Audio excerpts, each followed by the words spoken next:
So, going back, no, when we talk about educational theories, okay, let us define first what theories are. Okay, so in your module here, you can see here, okay, in this part, okay, the relationship of educational technology and learning theories. Okay, well, when we talk about the theory, a theory is an explanation of a phenomenon, I should say. It's an explanation of a phenomenon.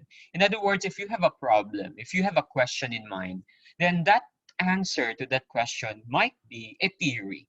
So a theory is somehow an explanation to a certain natural phenomenon. So if we relate theories or learning theories to educational technology, this could actually be helpful for us teachers to design, to develop learning materials for our learners. Anyway, what is the big question in education after all, diba? When I introduced to you the concept of educational technology, we discussed the question on how learning happens. Okay, I ask you the question of how learning happens. So when do we say that learning has actually happened? So we answered that on the basis of different school of thoughts, right? Like cognitivism and behaviorism. We have mentioned that learning happens when there's a change in behavior due to experience. We have mentioned that learning happens when there is an information process in the mind. In other words, people, these two school of thoughts are opposite with each other because behaviorism would want to elicit an external manifestation of a behavior. Dapat meron kang nakikita, dapat meron kang nagagawa para masabi mo na ikaw ay natuto. Okay? So si teacher, dapat may nakikita siya. Si teacher, dapat meron siyang nakikitang ginagawa ni learner para masabi niyang may pagkatutong nangyari. But for a cognitivist teacher, hindi niya kinakailangan na makita lahat ito. Kasi alam niya sa sarili niya na merong mga bagay na natututunan na hindi rin naman pwedeng ipakita, na hindi na ipapakita through body actions. Okay? So, kung yung bata ay marunong mag-reasoning, kung yung bata ay nakapag-memorize ng idea o ng konsepto, well, sasabihin ni teacher, there was learning because there were information process in the mind. So nakikita dito natin ang pagkakaiba ng point of view ng cognitivism at behaviorism in terms of how learning happens. So similarly, when we relate that to technology, okay, to educational technology, there are certain types of educational technologies that could actually suit the philosophy of different learning theories. Okay, so there are certain materials, there are certain learning tools or devices that are available now and that has been available for the past years, which can be classified under certain learning theories because it promotes how learning happens based on what the theory believes in. Okay? For example, let's go back to cognitivism and behaviorism. No? Sabi ko kanina, ang cognitivism naniniwala na ang pagkatuto ay nangyayari ang kapag mayroong nangyayaring proseso sa utak ng tao. Halimbawa, nagbabasa siya. Yung binabasa niya, iniisip niya. Yung binabasa niya, sinasaulo niya. Okay? Yung sinasaulo, ibig sabihin, minimemorize niya. Yung sinasaulo niya ay maaari niyang gamitin ulit sa ibang mga istorya, sa iba niyang mga binabasa. So there is application that is happening. Pero ang tanong doon, nakikita mo ba yung bata na nagsasaulo? Diba? Nakikita mo ba yung proseso ng utak na yung bata ay nagsasaulo? Hindi, di ba? So that's a philosophy of cognitivism. It believes that learning happens covertly. Okay? But if learning happens overtly, na kailangan mayroon maipakita. Halimbawa, dapat nakapagsayaw ka. Dapat ay nakapaglista ka. Dapat nakapagpangalan ka. So may mga ginagawang aksyon yung bata para masabi mong natuto siya. That's on the point of view of behaviorism. Okay? So, may mga educational technology na akma para doon sa mga learning theories na yon. So, in your module, ladies and gentlemen, meron tayong apat na pag-uusapan. Okay? We have 4 learning theories that we will be talking about in your module. Okay? So the first learning theory is behaviorism. Okay, the first learning theory is behaviorism. So behaviorism was actually developed at the turn of 20th century. Okay, so in your principles of teaching, you might have heard the names of B.F. Skinner, of Ivan Pavlov, okay, on operant and classical conditioning, because behaviorism in essence is conditioning, learning through conditioning. Okay, so behaviorism is learning through conditioning. So there must be a stimulus and there must be a response. So in behaviorism, what happens there is that learners, when presented with a stimulus, should respond from because of the stimulus. Okay, so I repeat now. In the behaviorist philosophy, in the behaviorism theory, okay, there is stimulus and there is response. The stimulus is referred to as the environment. Okay, so halimbawa, ikaw ay naglalaro ng sa daan. Halimbawa, naglalaro ka sa daan. May nakita kang ahas. Yung ahas, yun yung stimulus mo. Pag nakita mo yung ahas, anong gagawin mo? So yung gagawin mo, yun yung iyong response. Okay? So there is stimulus and there is a response. So tatandaan natin na sa behaviorism, meron yung dalawang yan. Kaya pag gumawa ka ng isang learning material, makikita natin na may mga characteristics ang isang material na akma sa behaviorism. Halimbawa, pag ikaw ay nagpalaro, okay? Pag nagpalaro ka sa mga estudyante mo, halimbawa nagpa-hep-hep hooray ka, okay? Pag nanalo sila, okay, pag nanalo sila, meron din silang reward, di ba? And rewarding is another feature of behaviorism as a learning theory. So if you give a reward to a certain student, may mangyayaring pagbabago sa kanyang behavior. Okay? So yung pagbabago ng behavior na yun yung gusto mong mabago sa kanya eh. So paulit-ulit mong gagawin yun. Kaya siya matututo. Okay?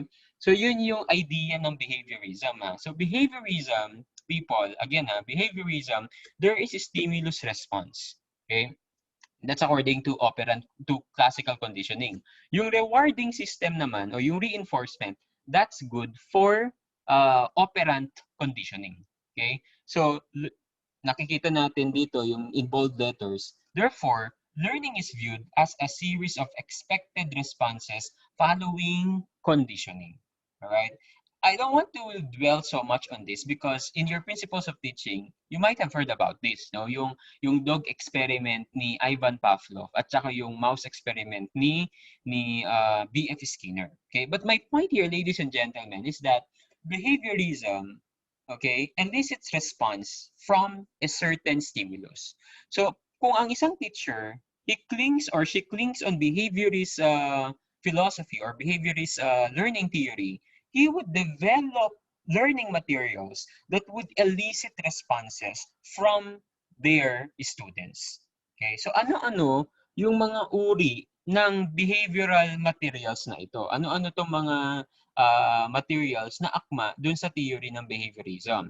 Now, if you look at page 42 of your module, okay, dito, ayan, makikita nyo yung example of behavioristic learning materials. And you can see here yung PowerPoint ng Family Feud. Palaro ito, game ito, game. Tapos dito naman is a spelling worksheet. Okay, a spelling worksheet. Now, ang tanong, paano nangyari na itong mga materials na ito ay behaviorism? O una, meron bang stimulus na maipe-present sa materials na ito? Meron ba? O, di ba, pag nagpa-worksheet ka ng spelling, ano yung stimulus mo? Siyempre, ang stimulus mo dyan, yung mga salita. Di ba? Pag nagpa-spelling ka, sasabihin mo, spell apple. O, sa kanila isusulat yung apple. Di ba? O, so, anong stimulus mo doon? Yung sinabi mong salita, apple. Anong response nila? Yung spelling mismo nila ng apple. Kung nakita mong double P, tapos A-double-P-L-E ang spelling, well, that's correct. Pero pag single P, hindi tama. So yung response ang magsasabi kung may natutunan ba yung bata o wala. Okay? So if they're learning, if there was learning, the response would tell the teacher if learning has happened or not.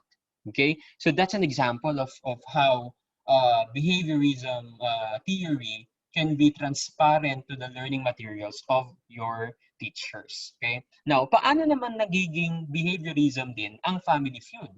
Well, yung Family Feud kasi, isa siyang laro na may tanong din, di ba? Yung tanong na yun yung tinatawag nating stimulus.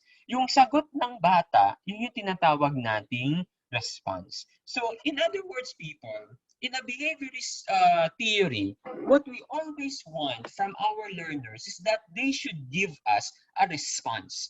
Because that response would tell if our learners are actually learning our subject matter. Okay? So, yun yung behaviorism philosophy. Okay?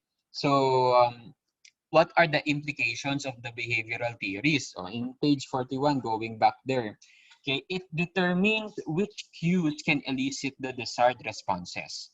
Okay?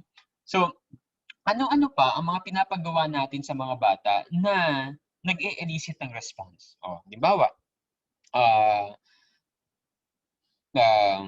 quizzes, di ba? Board works, sit works, recitation, yung mga yan.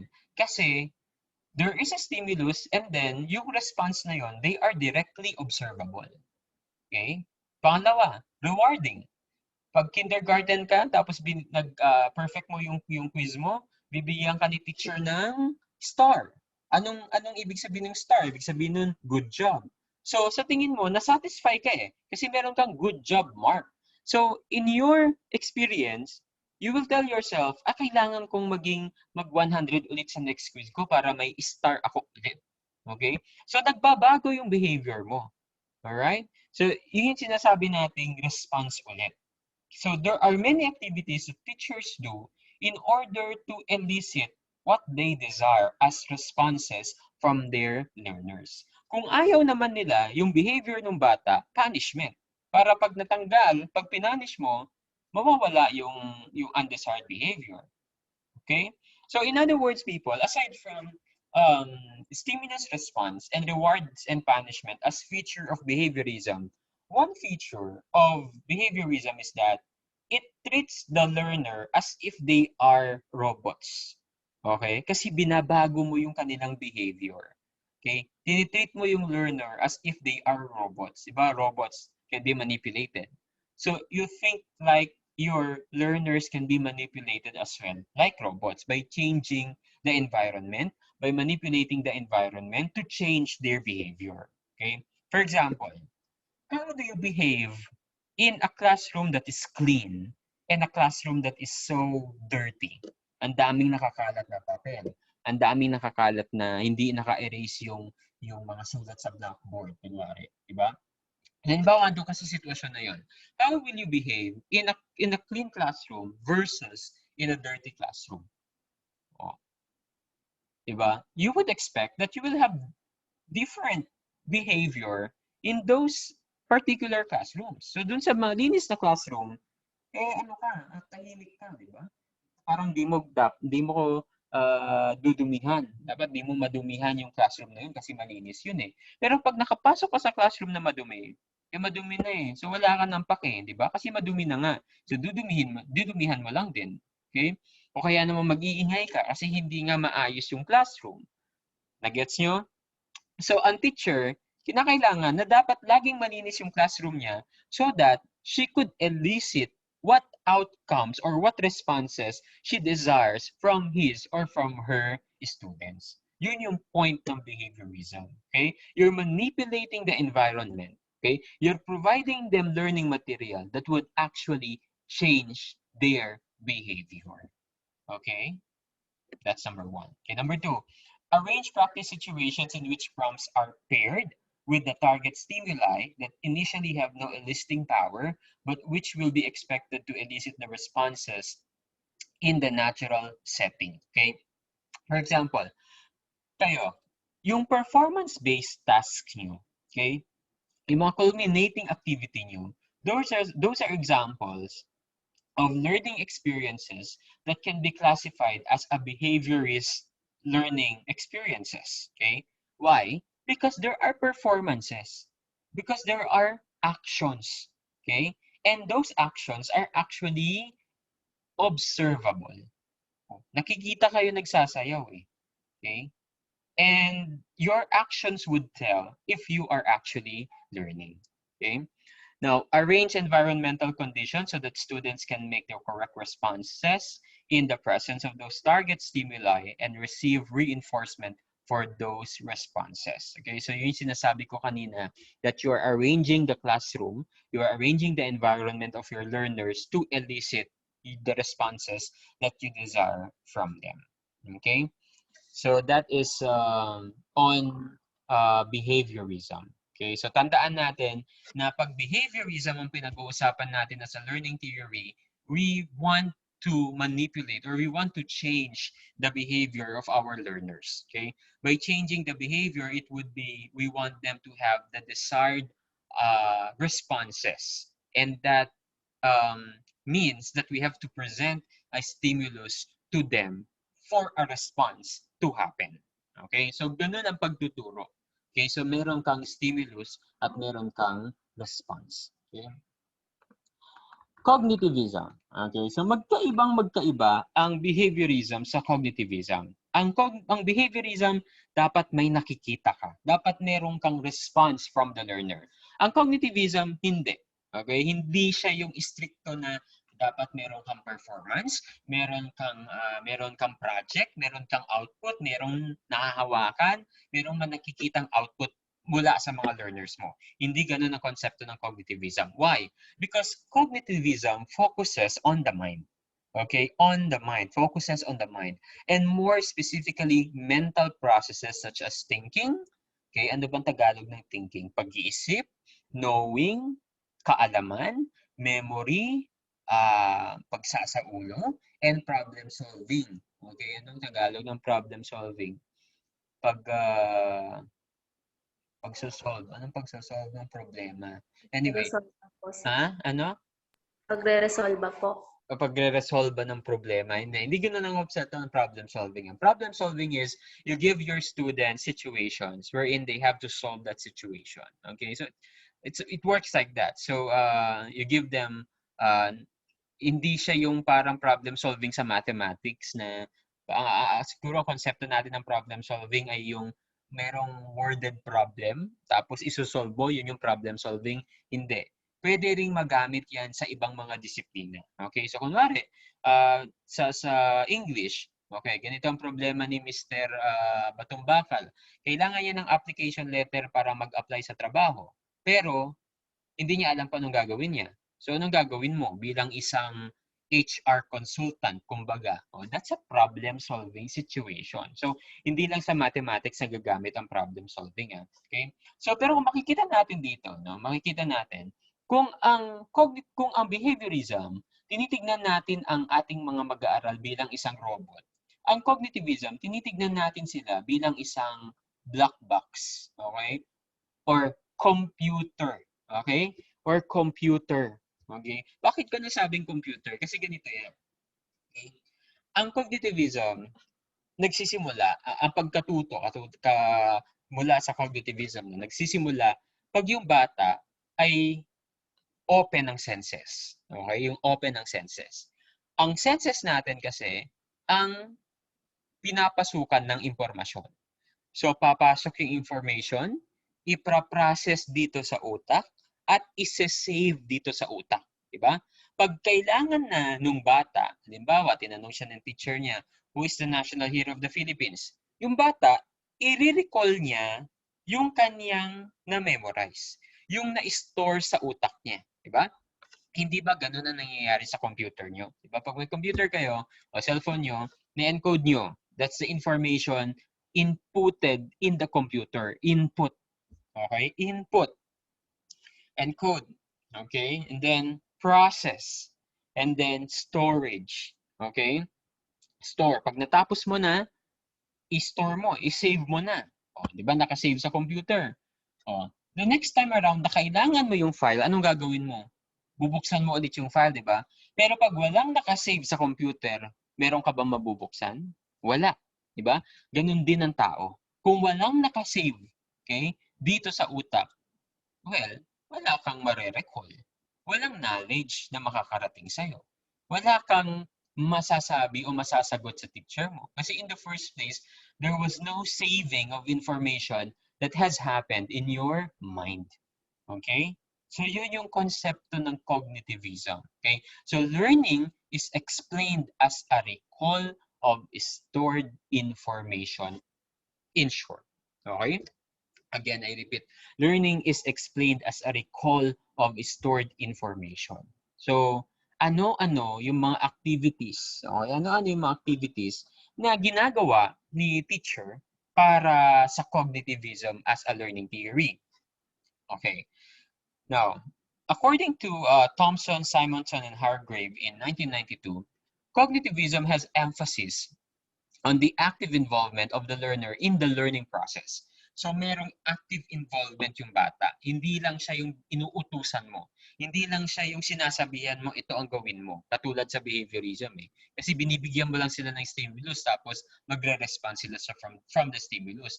But here, in cognitivism, mas may involvement yung learner sa pag-aaral niya. Kasi hindi mo siya inuutusan, kumbaga. Kumbaga, binibigyan mo lang siya ng konteksto. Tapos mula sa konteksto na yon, siya na ang matututo sa sarili niya. Okay? Halimbawa, yung problem solving. Yung problem solving na yon, yun yung konteksto niya.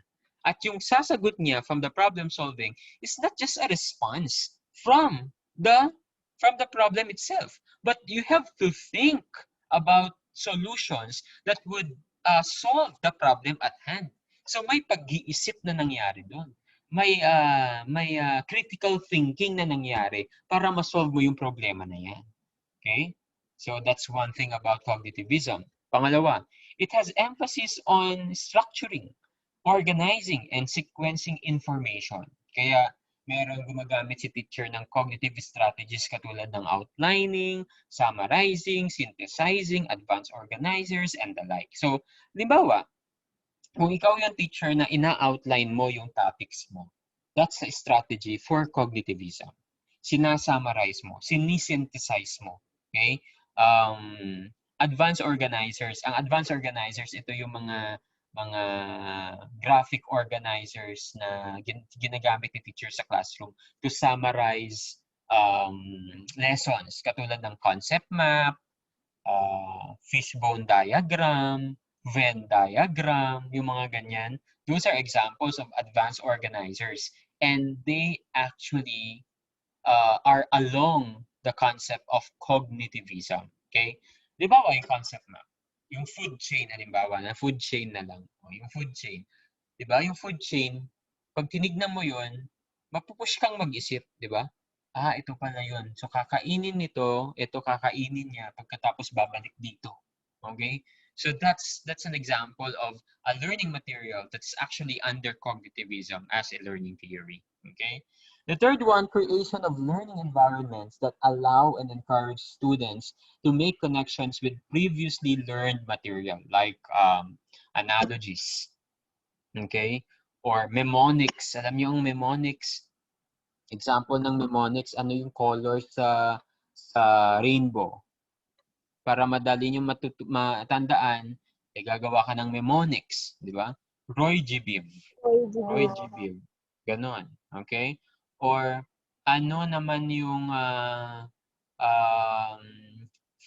sequence ng taxonomy, yung kingdom, phylum, class,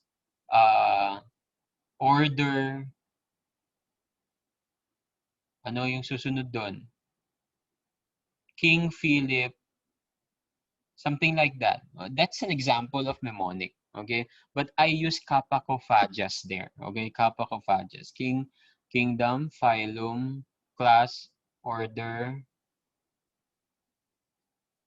family, genus, then species, di ba? Kapakophagias. Alright? So, yun yung aking mnemonic naman doon. So, yung mga ginagawa nating mga bagay-bagay na yan, that's an example of cognitive learning materials. Okay? Because we focus here on the mind. So, kung paano natin matutulungan yung mga bata na mag-isip, mag-memorize, magsaulo, mag-problem solving. Okay? So ano-ano yung mga materials ulit na ginagamit ni teacher? Makikita nyo sa page 43, yung halimbawa ng concept map, ayan, concept map, at saka yung advanced organizers. So merong mga iba't ibang klase ng advanced organizers katulad ng circle map, tree map, bubble map, double bubble map, at marami pang iba. Okay, marami pang iba bukod dyan.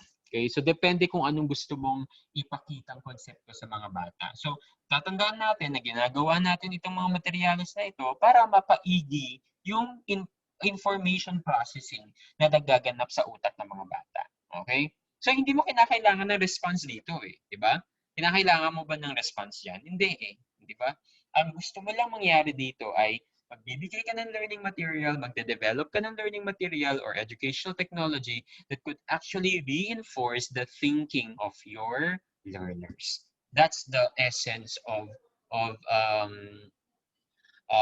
the theory of cognitivism. Okay? The third theory is constructivism. Okay? Ano naman tong constructivism? Meron tayong dalawang klase ng constructivism. Yung una, yung tinatawag nating cognitivist constructivism. Pangalawa, yung tinatawag nating sociocultural constructivism. Okay, pero both of these, okay, focuses on the active role of the learner in the process of learning from the word construct. Okay, from the word construct. So, ano ibig sabihin ng construct sa Tagalog ay para gumawa. In other words, guys, we recognize that our learners has the actual ability to construct something. Okay, to make something, to make meanings of their own lessons. Okay? And when they're able to do that, okay, when they're able to build meanings of their own lessons, that suggests that there's learning happening.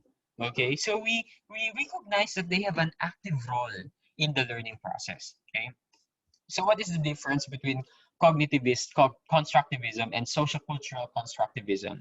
Cognitivist constructivism focuses on the individual's efforts to acquire knowledge, while sociocultural constructivism talks about the acquisition or enculturation of knowledge by a social group.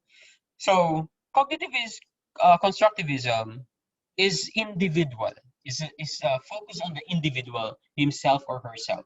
Paano niya na-acquire ang knowledge by himself? Yung individual effort niya. That's cognitivist constructivism.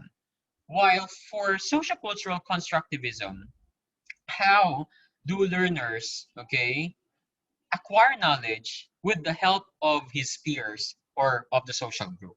Okay, so these are not actually mutually exclusive, no? They're not mutually exclusive. Hindi pwedeng, cognitivist constructivism ka, sociocultural constructivism ka. No. Okay? They work both ways. Okay? They can work both ways. So as learners are individuals who are part of a society and can acquire knowledge through either channel. So pwedeng dito sa cognitivist constructivism, pwede ka rin dito sa sociocultural constructivism. Okay?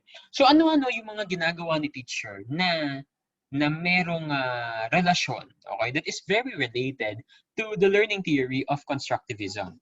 Halimbawa, minsan ba na-experience nyo na si teacher ay of course madalas ito nagpapagroup work siya, di ba? Nagpapagroup work siya sa inyo kasi you know he or she recognizes that learning can happen better when you are working with many heads, okay, with many people thinking about the solution of a certain problem. Okay, so that's an example of sociocultural constructivism. Okay, so if if in cognitivism, learning is focused on the recall of information, in constructivism, learning, okay, is an active and constructive process. Okay, it's an active and constructive process. So learning in the classroom is evident when students are building knowledge by doing hands-on learning. Instruction in constructivist theory looks like guided problem solving. Okay, so yung problem-based learning approach natin, yung PBL na sinasabi natin, that's a very good example of how constructivism as a learning theory happens in the classroom. Okay? Because in PBL-based learning, we recognize that our learners has actually the ability to construct their own meanings. Okay? So what does Etmer and Newby says, or what do they say about constructivism? So constructivism has emphasis on the identification of the context in which the skills will be learned and subsequently applied. Okay. For example, when I taught in the PhD program in science education just this semester, I use PBL as a strategy in my teaching. So I use problem-based learning as strategy in teaching selected topics in environmental science for teachers. So I did not teach how climate change happened. Okay, I did not teach how water pollution happens because as PhD students, they should know that already. I actually did was okay. I contextualized their learning. Okay, I gave them problems. I gave them uh, PBL topics or problem-based topics. Example, the Manila Bay Nourishment Project. Okay, the Manila Bay Nourishment Project, that one on Dolomite Rehabilitation Project. Okay, Dolomite Sand sa Manila Bay. What could be the implication of that to the environment? All right. So that's a problem-based learning strategy. Okay, so you don't give them what to memorize. You don't give them any concept map or what. You don't give them games. You don't give them, actually, wala na ring lecture yan eh. Ang ginagawa mo na lang, binibigyan mo sila ng problema dahil naniniwala ka that they can construct their own learning. Okay? They can actually learn the course content along the process of investigating how the dolomite in Manila Bay can actually affect the environment. Okay, that's a perfect example of learning as an active and constructive process. Okay, so you give them a context, or in other words, you put them in a context. Okay, and when they're there in the context and they can feel that they are there in the context, they could actually do their own learning. Okay, number two, an emphasis on learner control and the capability of the learner to manipulate information. Okay, so to actively use what they learned already. Okay, what they learned already. That's a feature of a constructivist learning theory. Third, it's supporting the use of problem-solving skills, is what I've told you, that allow learners to go beyond the information given. Okay, developing pattern recognition skills, presenting alternative ways of representing problems. And last but not the least, is assessment is focused on transfer of knowledge and skills, like presenting new problems and situations that differ from the conditions of the initial instruction. Okay, so halimbawa nito ay yung paggawa nyo ng thesis, okay? Paggawa nyo ng research. When you turn third year, you will experience or you will have subjects in research, okay? So your professor will discuss to you what are the different research designs, how do you analyze data, but at the end of the day, the idea of your research or your study would base on yourself. It's based on your existing knowledge of things around you. Okay? So you may know all these research designs, you may know all these things in research, but what about the thing that you will actually research? Okay? So that dun papasok yung constructivism. Okay? So kaya hindi madali ang pag-research kasi nga kailangan meron kang ano na ito you use what actively using what you have learned. Okay? So kumbaga, kung titignan natin ang hierarchy ng teacher involvement sa tatlong teorya na ito, okay? Ang pinaka-involved si teacher ay behaviorism. Kasi dapat laging andun siya to provide the stimulus, to provide the rewards, to provide the reinforcement. Then followed by cognitivism. And then, ang pinaka nawawala ang involvement ni teacher ay constructivism. Bakit? Kasi, eto, gawin nyo na yan. Okay? And yan na yun. Yan yung gagawin nyo. Okay? Constructivism yan. Because the teacher believes that they could actually do that. Okay? Pero, hindi sa lahat ng level ay applicable ang mga teorya na ito. Okay? college learners can be on the constructivism learning theory. But if you put high school and elementary learners there will be a very big problem. Okay, so again, it depends on the nature of your learners. So ano-ano yung mga materials na pasok dito sa constructivism? So halimbawa niyan, ito simulation ito. Okay?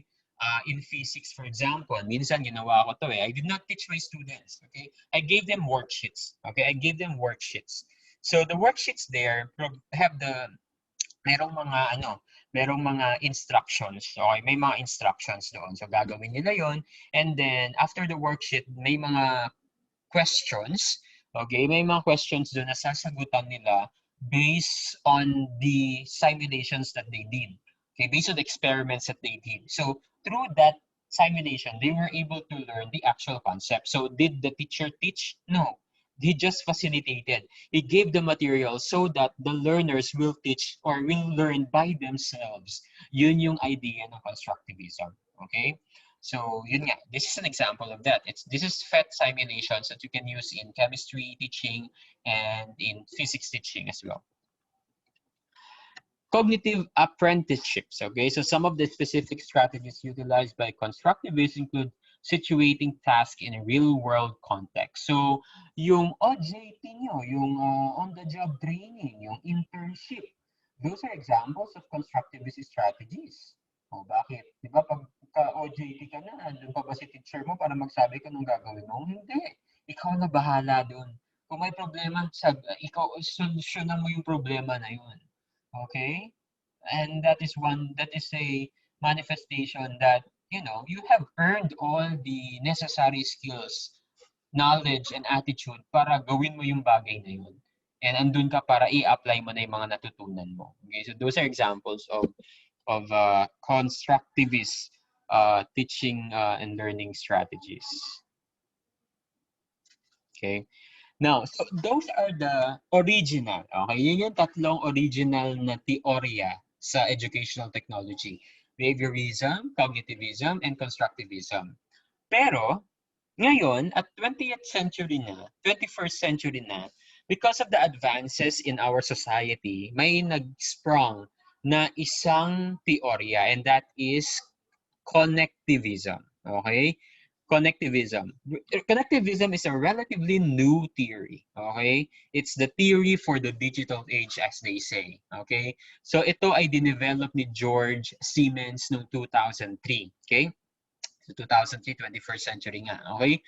So, what is connectivism as a learning theory? Some educators call this theory as the theory of the digital age. Okay, so this theory of learning recognizes that technology has impacted the society and that thoughts on teaching and learning are shifting. Okay, so simply put, connectivism is about forming connections between people and with technology. So from the word connect, okay, connect.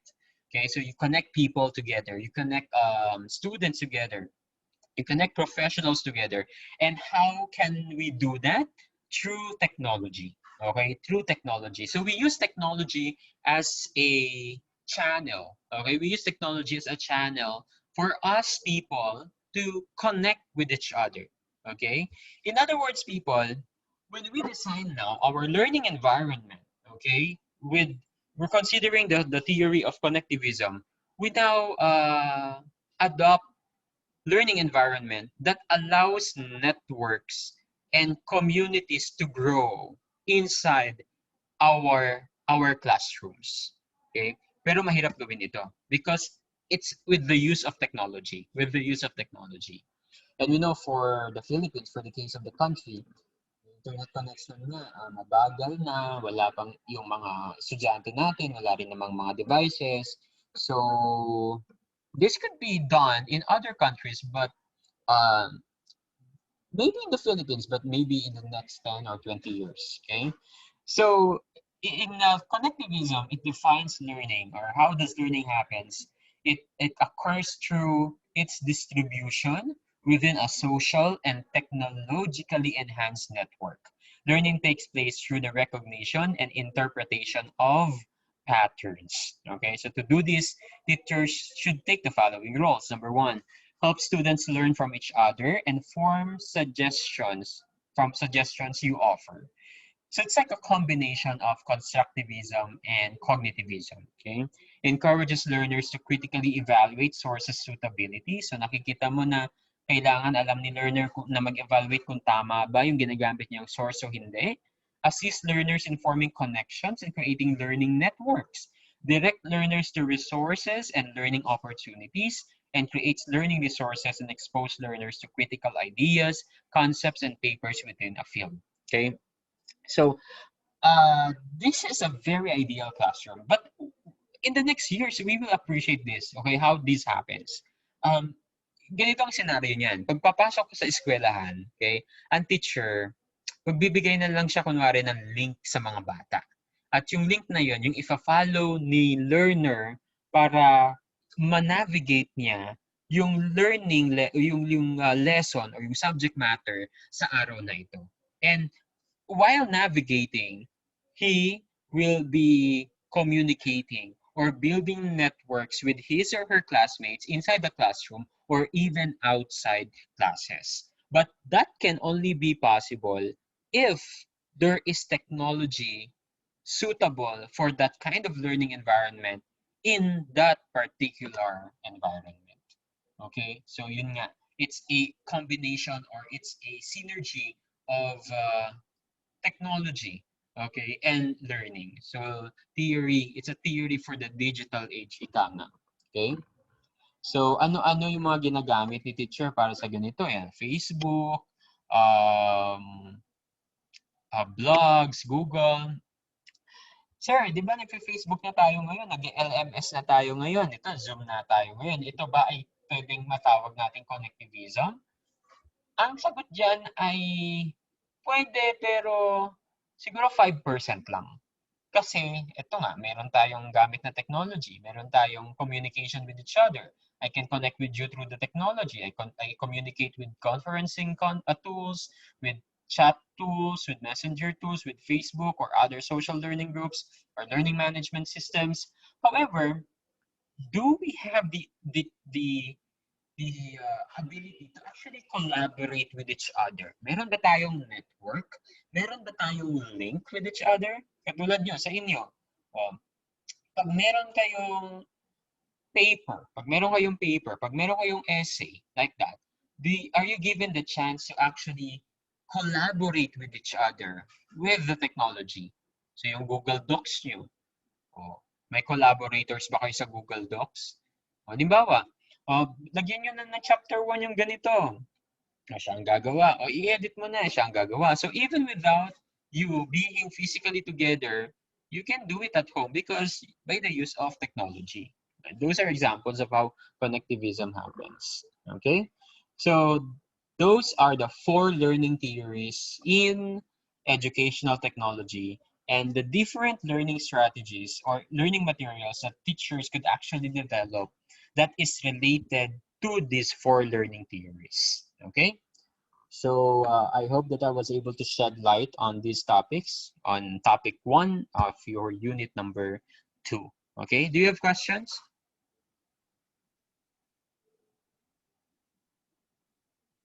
Answer.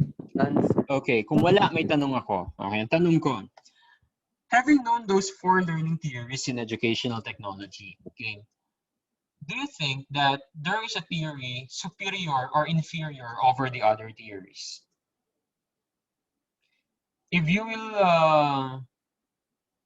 will rank, okay, which theory is suitable to the type of learners that we have today?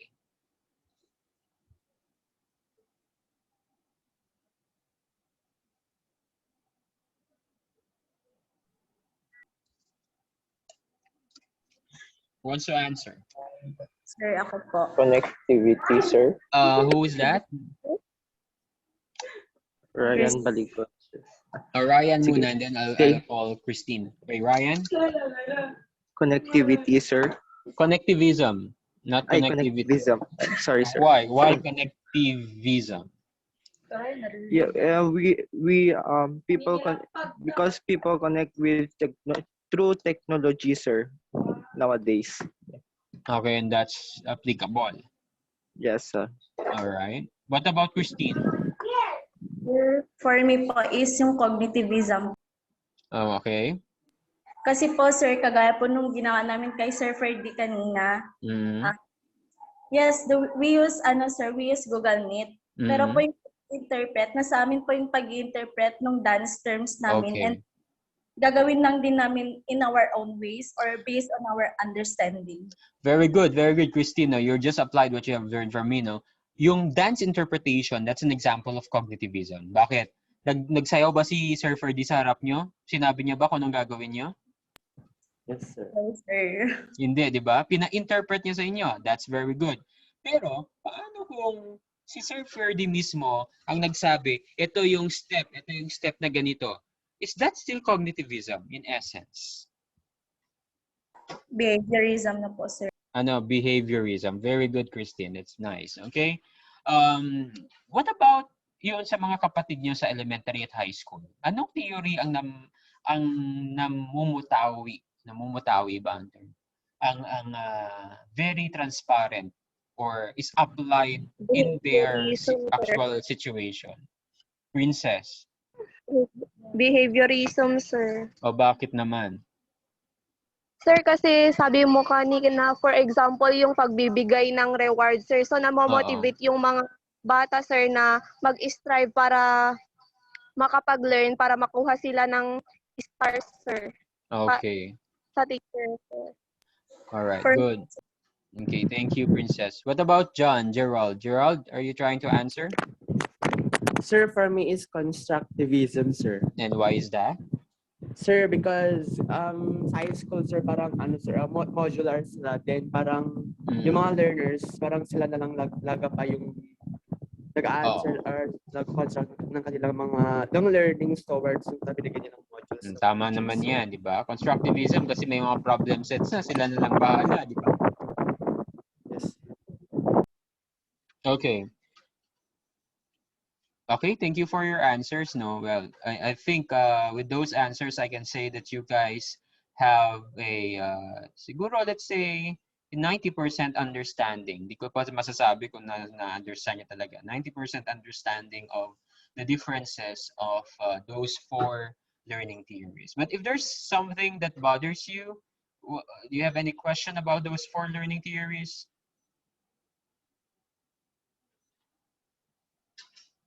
Okay. Now, a teacher uses PowerPoint presentations. What type of learning theory or what learning theory is related to the use of PowerPoint presentations in a class? What do you think?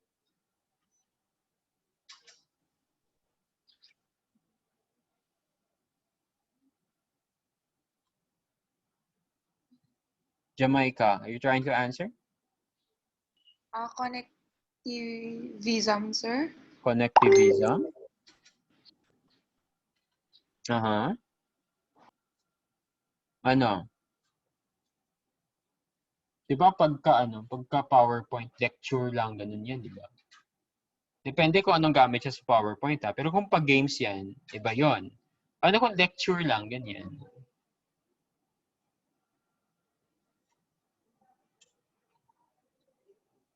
What? Siguro connectivism, sir. Ano? Connectivism po. Connectivism pa din. Yeah. Ganito ha, hindi sa lahat ng pagkakataon ay pag gumamit ng technology, connectivism na yon. Hindi I did not say that, okay? So even though there's technology infused or integrated, it means connectivism na agad, no?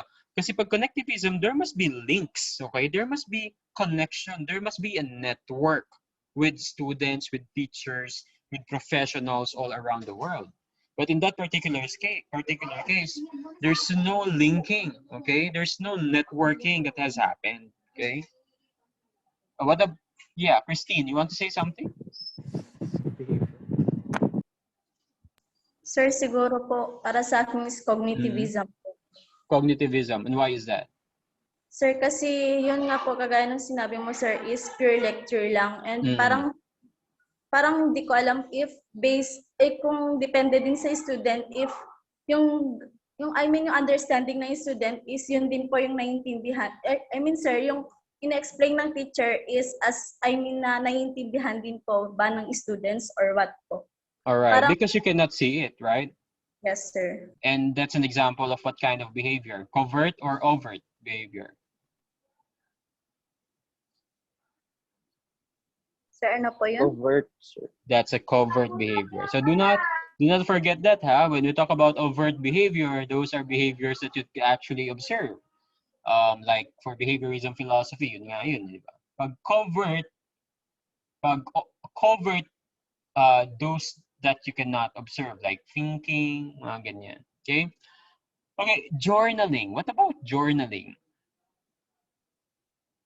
Yung nagda-diary, yung mga yan. What type of learning theory is related to that? Constructivism. Constructivism. Constructivism, are you sure? Yung di ba pag nagjo-journal ka, nagre-reflect ka, anong nangyari sa araw na ito? Tama ba yung nangyari sa araw na ito? So anong ginagawa mo? You are processing your information again, di ba? You're doing metacognition. Ano yung metacognition ulit? It's thinking about, what's metacognition? Thinking about thinking, right? So yung inisip mo, iisipin mo ulit, that's thinking about thinking. Okay, that's metacognition in short. Okay, and those are thinking processes under cognitivism learning theory. All right, so that's it for our topic 1 in learning theories in educational technology. Now let us proceed with topic number 2.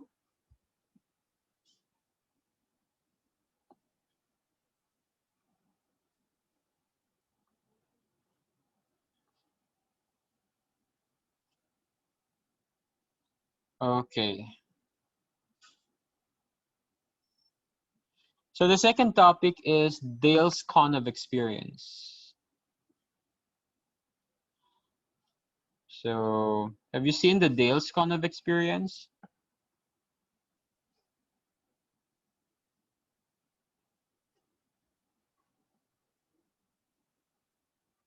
Gerald, may I ask you a question?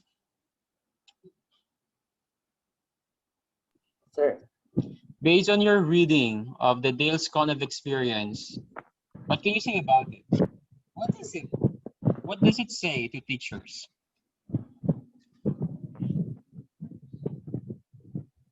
teacher? I suppose you have heard or you have read your topic number 2 in advance, no?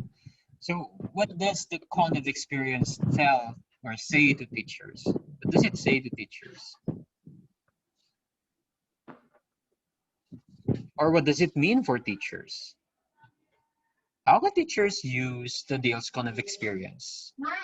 So if somebody can help Gerald if you want.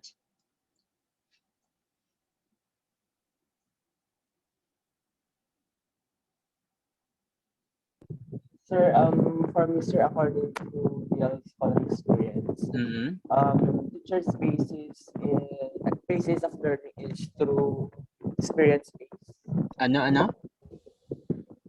Yung teacher's basis of learning, sir, is through experience based. Because according to the code, sir, is 90% of what they do.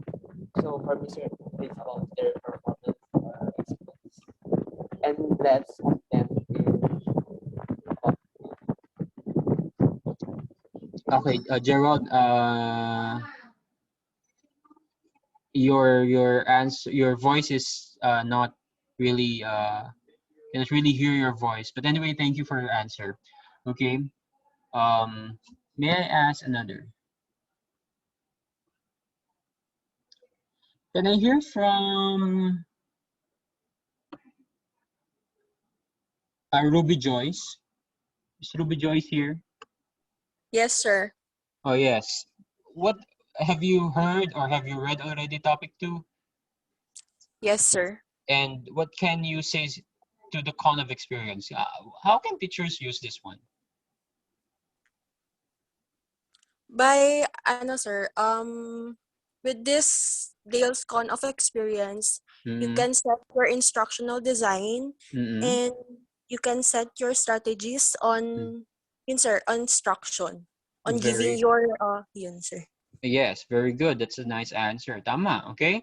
So the con of experience actually provides teachers ideas on what instructional experiences or learning experiences they could actually employ inside their classroom. Okay, so that's the essence of it, no? The Dale's con of experience, you can see here several learning experiences, several learning materials that you could actually use inside your classroom. At dito tayo magsisimula, no? Isa subject natin in the next weeks, lalo na sa finals, I would ask you, or I would require you to do all these things here. You would have to demonstrate to me how you can use images in teaching, how you can use videos in teaching, what is the demonstration and all. So gagawin niyo yan, teaching demonstration kayo sa klase ko.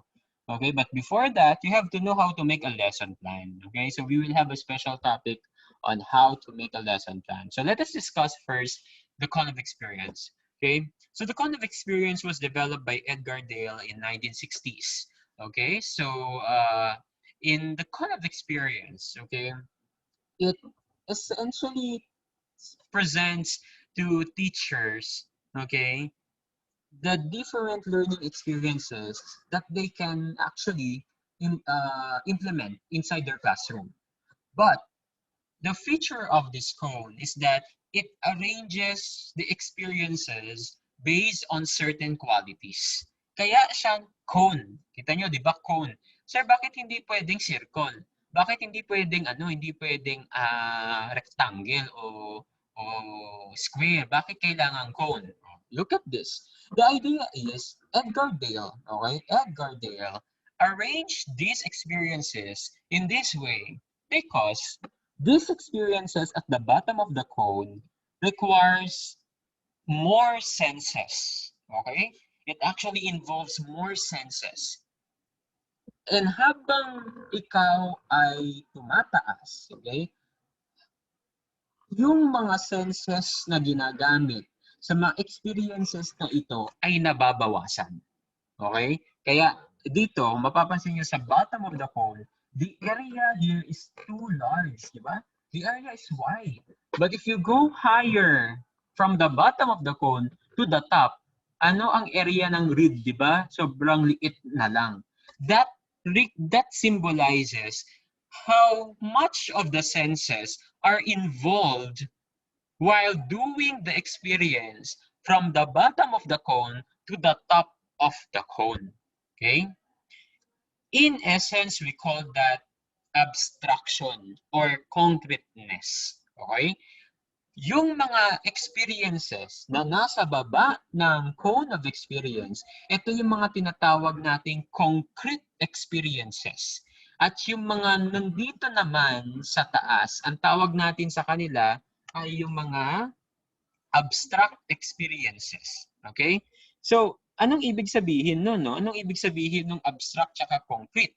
Ang concrete experiences kasi, kapag sinabing concrete, ito yung nahahawakan mo, ito yung gagamitan mo ng five senses mo. Nahawakan mo, nalalasahan mo, naririnig mo, naaamoy mo, mga ganyang bagay. So, those are concrete experiences, okay? Pero habang tumataas ka, abstract experiences yan. Ang ibig sabihin ng abstract ay ang pinapagana lang ngayong utak mo, okay? Mental processes ang gumagana diyan pagka-abstraction, okay? Halimbawa, dito sa illustration na makikita nyo sa module nyo, di ba? Sabi niya dito, people generally remember 90% of what they do. Nakalagay yan dito sa bottom of the cone. Why? Because when you do something, when you are directly involved in doing something, ilang senses ang nagagamit mo dyan? Marami, di ba? Di ba? Habang tumataas ka, 50% of what they hear and see. They remember 50% of what they hear and see. Only 30% of what they see, 20% of what they hear, and 10% of what they read. So habang tumataas, habang bumababa ang bilang ng senses na ginagamit ni learner sa kanyang pagkatuto, nababawasan yung tsansa ng remembering. Nababawasan yung tsansa ng pagsasaulo ng bata because 10% only of what they read. Kaya mahirap mag-memorize ng binabasa mo lang. But that's one of the hardest things that I did when I was in elementary and high school, to memorize what I read. Pero pag narinig ko yan, yun yung mga bagay-bagay na medyo natatandaan ko, di ba? Lalo na pag ikaw mismo ang gumawa. Lalo na pag nandun ka sa sitwasyon. Yung speech mo mismo, ikaw ang gumawa, madali lang i-memorize para sa'yo yan. Because you remember 90% of what you actually did. Pero kung yung speech mo na yan, kinopya mo, o pinagawa mo, minemorize mo lang nang binabasa mo, there will be greater chances na hindi mo maisaulo yung speech na yun. Because you only remember 10% of what you read. Okay? So in a real life situation, kaya hindi reliable yung ating mga kaibigang Marites, di ba? Sino si Marites? Kilala si Marites? Diba sikat na sikat si Marites sa TikTok? Hindi siya kilala? May mga kilala niya? Oh. No. Yung mga si Marites, hindi kaya siguro kayo nagtitiktok. Anyway. Nagbe-British, sir. Ha? Yung nagbe-British accent. Hindi, iba yon. Spoof niya si Marites. Yun. Si Marites is a character representing the chismosang kapitbahay. Okay? So, yung mga kapitbahay nating mahilig sa ganyan, okay? And hindi sila reliable source of information. Why? Kasi, kunwari, si Aling Marites 1, narinig niya yung information kay Aling Marites B.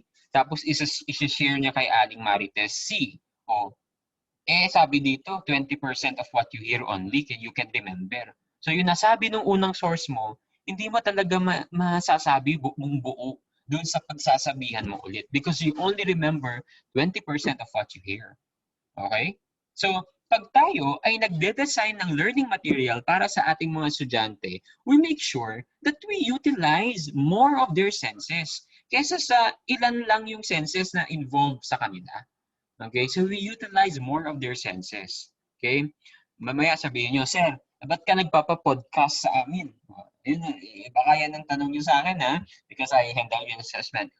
Why are you implementing podcast in our class? You said 20% of what you hear. Oh, well, because I have a different intention there. Okay, I have a different intention. My intention there is that I use podcast. Why? Because I noticed that some students do not actually interact with their modules anymore. Nag-aano sila they depend on the synchronous sessions. Kaya hintayin na lang nila si Sir na mag-synchronous. Papanghingan na lang nila si Sir. Hindi niya nababasahin kasi kung ano yung sinabi naman ni Sir sa synchronous, yun din nasa module. Ba't ko pa babasahin yun nasa module? What I did was, I use podcast. And I ask you in the first episode na habang nakikinig kayo sa akin, dapat hawak-hawak nyo yung module nyo. Kasi dun sa podcast ko, sinasabi ko yung mga important na konsepto, teorya na dapat hina-highlight nyo doon sa module nyo. In that way, you will be able to interact with your module. So you just don't depend on me feeding the information, listening to me, but you're using yourself. Okay? You are being forced to actually interact with your learning modules. Okay? So yun yung intention ko actually kung bakit ko ginagawa yun. But I will just do that for the midterms, okay? In the final term, we will be back with the synchronous sessions for our subject in assessment. In fact, that's part of my research kasi. So I am doing it for you, okay? All right. So here, another thing is that if you look at the Dale's kind of experience, okay, sabi ko nga, the experiences are arranged from concrete to abstract, beginning from the bottom to the top. Okay?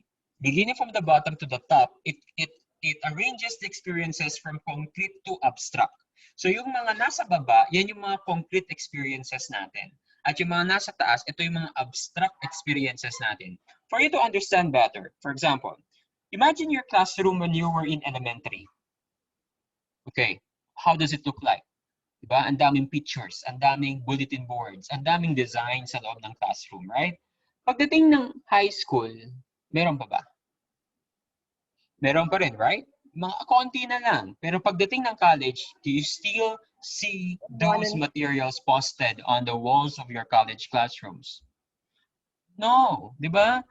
Near to none nang makikita mo sa college classrooms. Why? Because as you grow older, you are expected to learn how to think abstractly.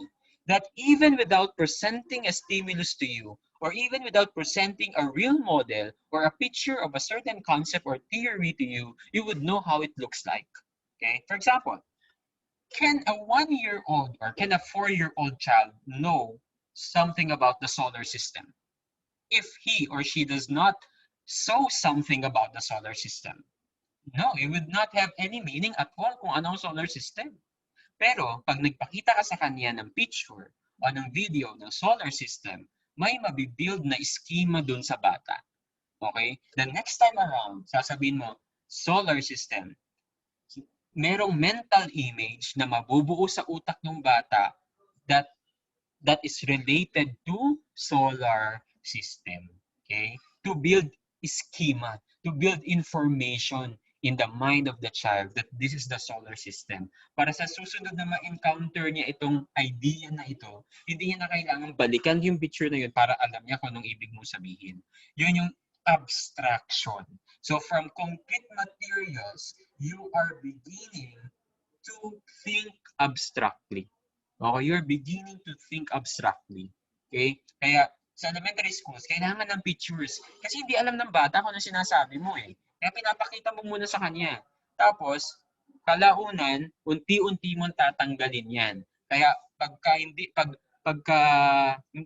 wala na yung pictures, alam niya na kung ano yung sinasabi mo. Yun yung abstraction na sinasabi natin. Kaya kung mapapansin nyo, ang mga libro ng college, wala na masyadong pictures. Kasi ang expectation ay, habang binabasa mo, alam mo na kung anong ibig sabihin. Sa high school, meron pa ring mga pictures, pero konti na lang, di ba? Pero sa elementary, sobrang daming pictures kasi kailangan talaga ng mga estudyante yan. Kailangan talaga ng mga pupils yan. Okay? They really need the pictures because they will only understand that if they saw something. Okay? So, yun yung concrete and abstract. Naiintindihan nyo? Alright?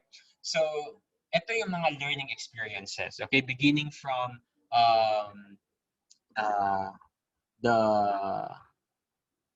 direct purposeful experience dapat ang nasa una nito eh. Okay? This should be direct purposeful experience. Okay? Ito. Punta na tayo sa page 50, page 51. Okay? This is verbal symbols. Page 52, unahin natin yung direct purposeful. Unahin natin mga concrete experiences. Ang mga concrete experiences ay yung direct purposeful experiences. Ito yung ikaw ang main character sa experience na ito. Okay? Ikaw mismo ang gumagalaw. Okay? Andun ka sa actual na scenario. So, halimbawa nito ay kung nasa program ka, pinasayaw ka, yung mga ganyan, those are direct purposeful experience. Internship, those are direct purposeful experience. Nung senior high school kayo, di ba, nag-internship kayo, those are examples of direct purposeful experience because you are the main character there. Okay? Lahat ng bagay pwede mong gawin doon, di ba? Nakikita mo yung boss mo, nakikita mo, gumagawa ka ng mga trabaho, you're being able to use your 5 senses so you can learn from those experiences. We call that direct purposeful experience. Contrived experiences are, you are there, but it's as if you are there. So it's like a representation of reality. Oh, it's a representation of reality.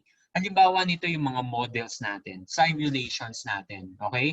For example, ang direct purposeful kasi, totoong bagay yan, totoong nangyayari. Ang contrived hindi. Halimbawa, pag may earthquake drill ba, may earthquake talaga. Wala, di ba? Pero parang may earthquake. Ang tawag natin dyan simulation. And that's an example of contrived experiences. Pag may fire drill ba, may fire ba talaga? Wala.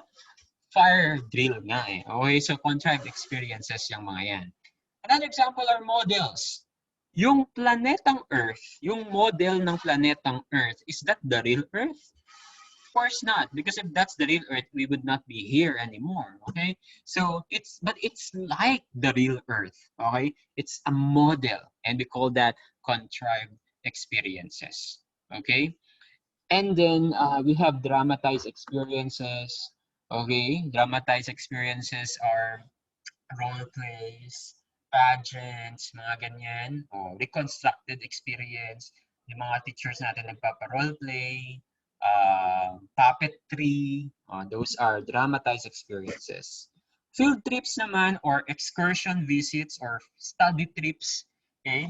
When there are materials that are not available in the classroom, of course, you have to bring your class or your students to the actual place where they can observe the particular event or they can manipulate that particular material. For example, you cannot bring an elephant in the classroom or you cannot bring the Magat Dam in the classroom to learn about renewable sources of energy.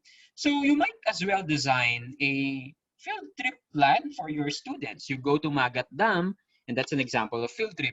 And it's not just for excursion purposes, but you are learning while you are actually having fun visiting those places I just mentioned a while ago. Okay? I just charged my laptop.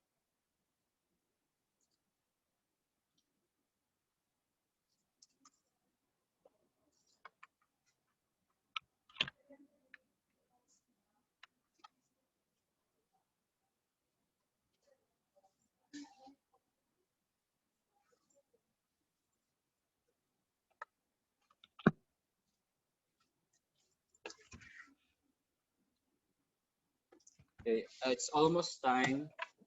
We'll be ending this session in a while. Okay. Anyway, so yun yung sinasabi ko kanina about field trips. Okay, demonstrations are when you are demonstrating something. Okay, in sports, for example, or in dance, for example, in face-to-face instructions, when your students cannot do or cannot really interpret the dance step, the teacher would demonstrate the correct dance step. That's an example of demonstration. Okay, so it's a visualized explanation of an important fact. So a teacher in physical education can actually show a class how to dance tango or any other dance in particular, but also in sports, no? Okay, demonstrating skills in sports, okay?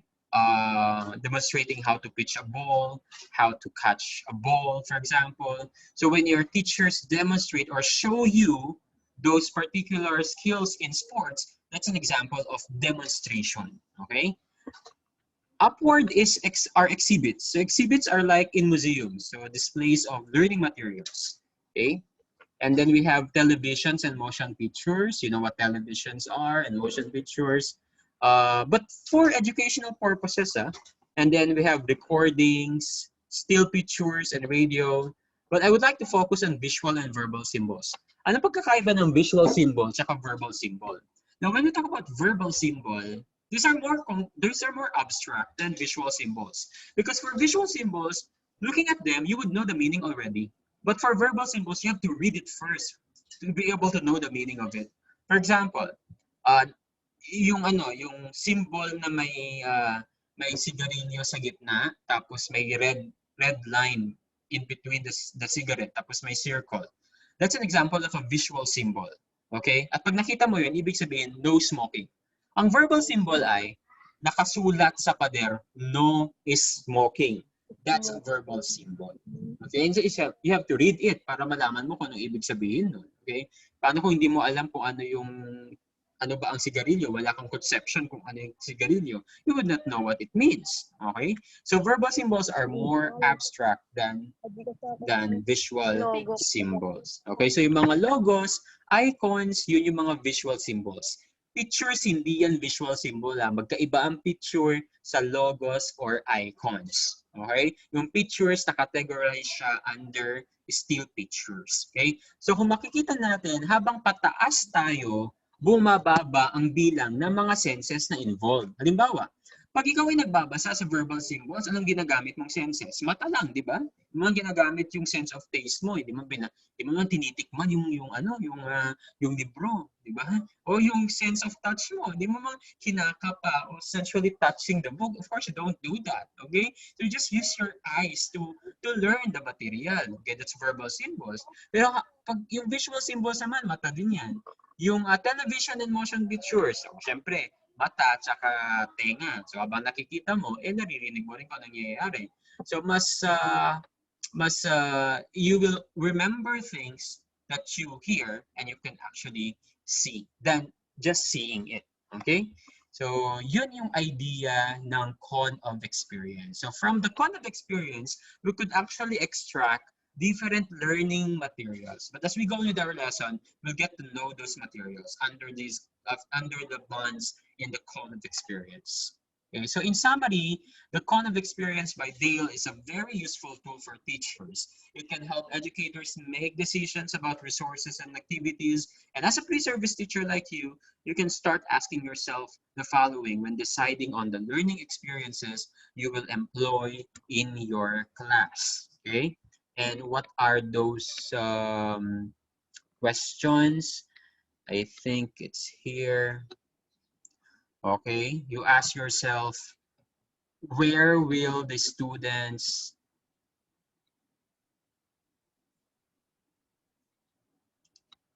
you ask them, where will the students experience with this instructional resource on the cone?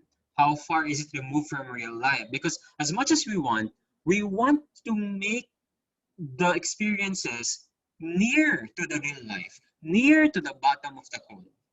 Kung ikaw ay nagtuturo ng dance, dapat pagsayawin mo sila. Okay? Pagsayawin mo sila. Hindi pwedeng puro reading and showing and watching and watching. They have to do the actual dance. Okay? How far is it? If it's really far from the real life, it's nonsense. Okay? What kind of learning experience do you want to provide in the classroom? Okay? How does this instructional resource augment the information supplied by the textbook? Although it's important still that you have reference materials. What and how many senses can students use to learn the instructional material? Always remember, the more senses involved in learning, the better learning that happens. And does the instructional material enhance learning? Okay, so we have to take into account those details when we are trying to design, to develop, and to implement our learning materials inside the classroom. And we could refer to the con of experience developed by Edgar Dale 80 years ago. You see, 80 years ago yon, pero hanggang ngayon ginagamit pa rin natin. Okay, so do you have questions with the con of experience?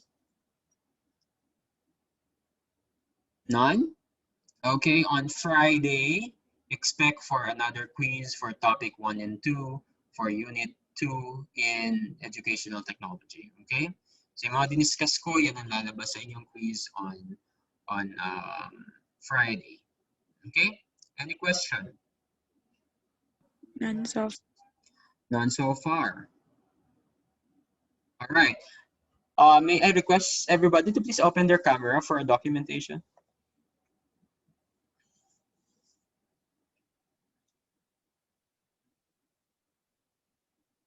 Pasensya na kayo kung medyo kamukha ni Ninong Ray yung nakikita nyo sa camera.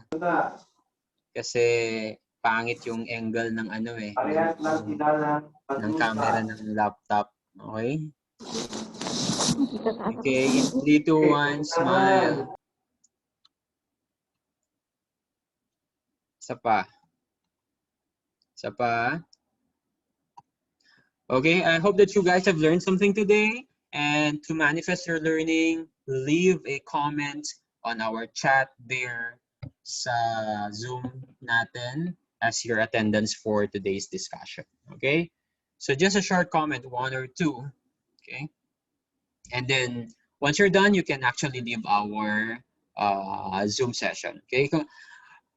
Thank you everybody for joining us again, and we'll see each other on the next synchronous sessions. Goodbye everyone.